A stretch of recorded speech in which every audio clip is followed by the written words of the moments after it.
Hello friends, ഈ video എല്ലാവരും കണ്ടു കാണുമല്ലോ. ഹരിതകർമ്മസേനയുടെ ഭാഗത്തുനിന്നുണ്ടായ ഒരു തിക്താനുഭവം പങ്കുവയ്ക്കാനാണ് ഞാൻ ഈ വീഡിയോ ചെയ്യുന്നത്.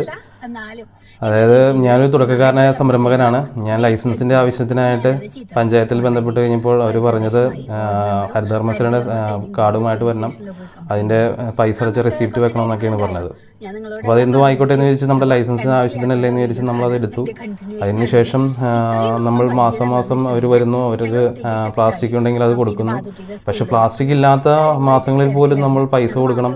അത് കൊടുത്തില്ലെങ്കിൽ അതിൻ്റെ ഇപ്പോൾ പറയുന്നത് 90 ദിവസത്തിനുള്ളിൽ നമ്മൾ പ്ലാസ്റ്റിക് ഒന്നും ഇല്ലാന്നുണ്ടെങ്കിൽ അതിൻ്റെ നമ്മൾ ഒന്നും കൊടുത്തില്ല പോലും നമ്മളതിൻ്റെ ഫീസ് അടക്കേണ്ടി വരും, അതിൻ്റെ പലിശ അടക്കേണ്ടി വരും എന്നൊക്കെയാണ് ഇപ്പോൾ ഹരിതകർമ്മസേനക്കാർ പറയുന്നത്.